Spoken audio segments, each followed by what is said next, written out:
Close your eyes for a moment and imagine waking up not in your bedroom, not in a warm house, but in a muddy foxhole somewhere in Europe or the Pacific during the most devastating war the world has ever seen. The sun isn't up yet. The air is cold. Your uniform is damp. And for one quiet second, before the chaos begins again, you remember home, your family, your bed, your street, the life you lived before the war. Then the moment ends. Because this is not home. This is World War II. And you are a soldier. Today, you will march. You will dig. You will write letters. You will eat whatever food you can find. You will laugh, maybe. You will worry, definitely. You will stay alert. You will wait. And you will hope that today is not your last day. This is a day in the life of a World War II soldier.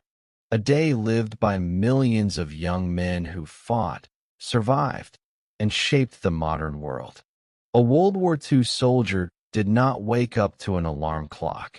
He woke up to the sound of boots on frozen mud, distant artillery, or a sergeant shouting, "Up! Move out!" He slept wherever he could. In foxholes they dug themselves. In barns or destroyed houses. In tents soaked by rain. In the back of trucks. Or sometimes not at all. Sleep was never guaranteed. Comfort didn't exist. A soldier often slept, with his boots on, helmet nearby, rifle in his hands, coat wrapped tightly against the cold. Every morning began with the same thought. I made it through the night. And then the same question. Will I make it through the day? There was no real morning routine. No toothbrush for many. No running water. No warm breakfast. A soldier's morning looked like this. Kick mud off boots. Check rifle. Refill canteen. Tighten straps. Eat a small ration. Wait for orders. If they were lucky, breakfast was a can of meat, hard biscuits, instant coffee. If they were unlucky, breakfast didn't happen. One soldier wrote, "We learned not to complain. Hunger meant we were alive." A World War II soldier carried everything on his back. Rifle or carbine, ammo pouches, grenades, shovel, gas mask, extra socks, rations, rain poncho, entrenching tool, first aid kit, bayonet, blanket, sometimes 70+ pounds of weight. Many soldiers said the same thing. We were tired before we even started marching. But there was no choice. A soldier carried his life and survival on his shoulders. Every day, soldiers marched, sometimes for miles, sometimes through forests, mud, snow, or ruined cities. They never knew what waited ahead. Ambush, sniper fire, artillery, or maybe nothing at all. The not knowing was the hardest part. A veteran once said, "The silence was worse than the explosions." Marching was exhausting, but it created an unbreakable bond. Men joked, shared stories, argued, sang, or stayed quiet, but they marched together. And that kept them alive. When not marching or fighting, soldiers dug. A lot.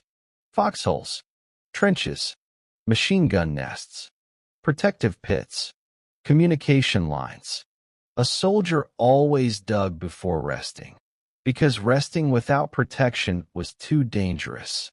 Their hands were blistered, shovels bent, mud stuck to everything. But digging meant survival. One soldier wrote, "A foxhole wasn't home, but it kept you alive." And that was enough. Every soldier lived for mail. Letters were the only connection to home, the only reminder of a world without bombs and mud. When mail arrived, everything stopped. Soldiers gathered, waiting to hear their names called. One described it like this. Mail was hope delivered in envelopes. Men would read letters slowly, savoring every word. Some read them over and over until the ink faded.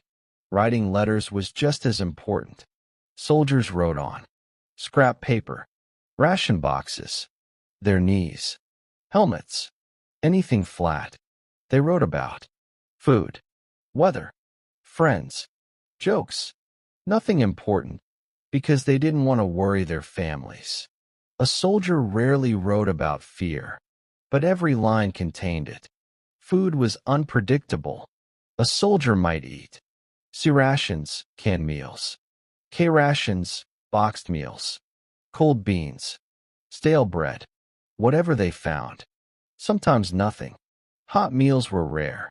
When they arrived, morale soared. But most soldiers joked.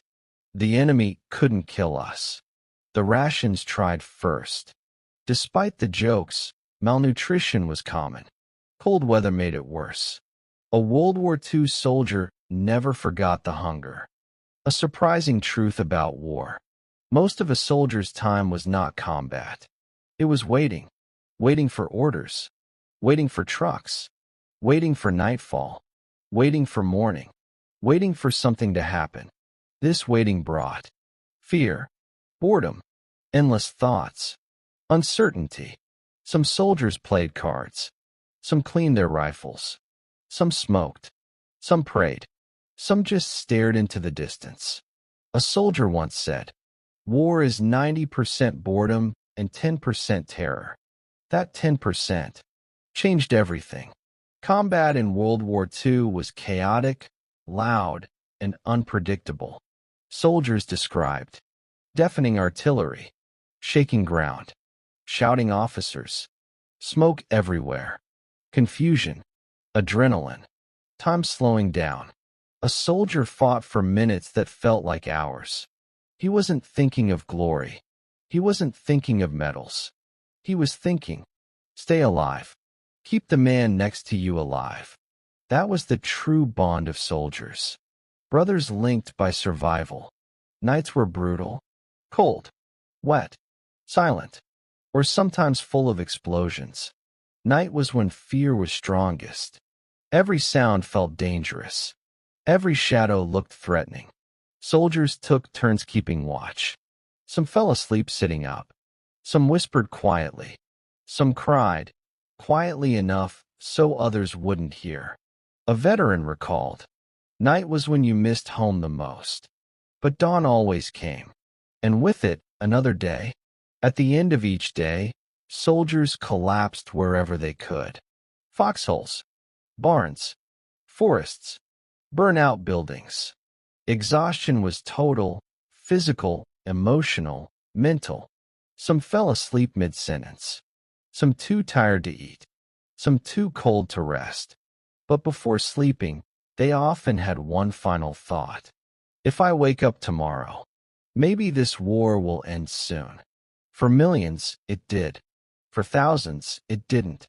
But every World War II soldier lived each day carrying the same mixture.